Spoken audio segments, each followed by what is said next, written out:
Ada pertanyaan, Pak, sampai sejauh mana ya tanggung jawab Pokja pemilihan yang melaksanakan fungsi pemilihan penyedia untuk tender, untuk seleksi, itu sampai sejauh mana pertanggungjawabannya sampai bisa dipermasalahkan proses administratifnya ke depan nanti gitu. Sampai sejauh mana? Berhubung ada salah satu pasal di Perpres tentang pengadaan barang jasa pemerintah bahwa tender seleksi gagal itu salah satu kriterianya apabila terdapat kesalahan pada dokumen pemilihan. Sampai sejauh mana tanggung jawab Pokjanya? Apa ya paket yang sudah bertahun-tahun lalu yang sudah bahkan dikontrakkan dan kontraknya pun sudah selesai, hak dan kewajiban terpenuhi, para pihak tidak ada permasalahan apapun, tapi tiba-tiba dipermasalahkan oleh seseorang, apakah masih bisa seperti itu? Nah, inilah yang sangat kami sayangkan. Saya tidak mewakili siapapun. Saya berbicara atas diri saya sendiri. Aku Syarif Rahman, pengelola pengadaan barang jasa Madya. Saya berbicara di diri saya sendiri sebagai pemegang kompetensi level 4, pemegang kompetensi pengadaan barang jasa level 4. Izinkan saya menyampaikan pandangan saya sesuai ketentuan peraturan perundang-undangan dan juga penafsiran-penafsiran logika berdasarkan kompetensi yang kami miliki. Rekan-rekan semuanya, proses yang terjadi adalah Pokja pemilihan adalah proses hukum administrasi, proses transaksional administrasi yang selesai ketika PPK menerbitkan SPPBJ. Proses dalam Pokja pemilihan tanggung jawabnya selesai ketika PPK menerbitkan SPPBJ. Kemudian dokumen pemilihan yang menjadi kewenangan Pokja pemilihan untuk ditetapkan benar-benar berlaku untuk semua peserta tender seleksi, manakala ketika sudah melewati masa pemberian penjelasan. Masa pemberian penjelasan adalah waktu emas untuk para peserta tender seleksi menyampaikan keberatannya, menyampaikan pertanyaannya manakala terdapat sesuatu yang menurut peserta tidak baik, tidak benar, sehingga terjadi harus dibenarkan. Manakala proses itu sudah dilakukan dan tidak ada terjadi apa-apa, dan kemudian sampai pada filter yang kedua, yaitu apa? Sanggah. Peserta bahkan setelah evaluasi diberikan kesempatan untuk melakukan sanggah. Bahkan dikonstruksi ada sanggah banding, malah double tuh. Maka proses itu selesai. Jadi poin saya adalah ketika tahap pemberian penjelasan sudah selesai dan tidak terjadi sesuatu, maka dokumen pemilihan itu seluruh peserta dianggap sudah menerima, membaca, dan memahami seluruh isi dokumen pemilihan, termasuk persyaratan-persyaratan yang ada di dalamnya, semuanya. Jadi persyaratan otomatis secara hukum administrasi tidak bisa dipermasalahkan lagi. Karena secara transaksional mekanisme kompetisi melalui tender seleksi sudah selesai ketika pemberian penjelasan. Sudah sama-sama terima. Sudah selesai, maka selesai. Ya. Kemudian masuklah proses masukkan dokumen penawaran, kemudian proses penetapan evaluasi dan penetapan pemenang, ada sanggah. Nah, kemudian hasilnya disampaikan kepada PPK. Dan misalnya ketika PPK itu menerima, maka disitulah proses administrasi itu selesai. Proses transaksional bersifat administratif. Maka masuklah kepada ranah hukum perdata.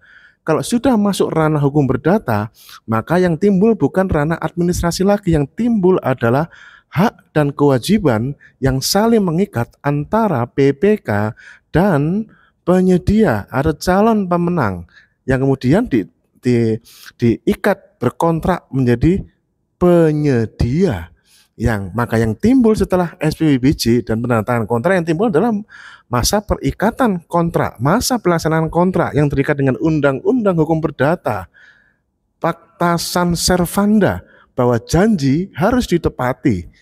Maka parameternya bukan lagi persyaratan penyedia yang kemarin-kemarin sudah diselesaikan oleh Pokja. Kalau mau nyari, bukan lagi, tidak bisa lagi proses yang dilakukan Pokja sudah nggak bisa diodak-adak lagi, karena sudah berkontrak. Yang timbul adalah hak dan kewajiban yang diperiksa adalah hak dan kewajiban berkontraknya. Dipastikan tidak ada yang digratifikasi, dipastikan tidak ada yang suap, tidak ada fiktif di dalamnya, dan tidak ada underspec. Ya, gratifikasi, suap, fiktif, terutama yang dua terakhir ini yang suka menjadi sumber permasalahan yang banyak. Fiktif atau underspec. Speknya nggak cocok tapi dibayar penuh, gitu ya. Speknya nggak cocok bayar penuh. Nah, tapi kalau itu semua tidak terjadi, benar-benar semua hak dan kewajiban berkontrak sudah terjadi, maka apapun yang terjadi oleh Pokja kemarin-kemarin ya sudah nggak bisa dianggap apa-apa. Sudah selesai kontraknya, maka berlaku setelah seperti biasanya kalau kita beli barang atau kita beli jasa, yaitu layanan purna jual. Lamanya beda-beda, ada barang yang garansinya 5 tahun, ada barang yang garansinya 2 tahun, ada yang cuma setahun. Bahkan pekerjaan konstruksi garansinya cuma 6 bulan. Kalau sudah selesai 6 bulan, maka proses berikutnya adalah proses pemeliharaan. Maka disitulah selesai, ya. Maka disitulah yang namanya klausul tender seleksi gagal apabila terjadi kesalahan di dokumen pemilihan tidak berlaku lagi pas kontrak. Jadi jawaban dari pertanyaan isu yang kita angkat di pertama, bagaimana? Kapan sih itu ya? Jadi jangan serta-merta, jangan dipikir itu setiap saat, setiap waktu kalau kita nemu dokumen pemilihan salah, itu ya, di tender yang sudah mungkin 10 tahun yang lalu, jangan-jangan itu ya, atau 2 tahun yang lalu, terus habis itu membatalkan, tidak bisa. Nah, ya, apapun kesalahan yang ditemukan dalam proses tender, manakala proses itu sudah melewati pemberian penjelasan dan sudah melewati masa sanggah dan sudah diputuskan oleh PPK melalui SPBBJ, maka proses dari Pokja selesai secara hukum administrasi. Ya, semua peserta menerima. Tidak bisa dipermasalahkan bertahun-tahun besok kemudian. Kalau mau mempermasalahkan bertahun-tahun besok kemudian, bukan di ranah administrasinya, tapi di ranah kontraknya khususnya dalam hak dan kewajibannya.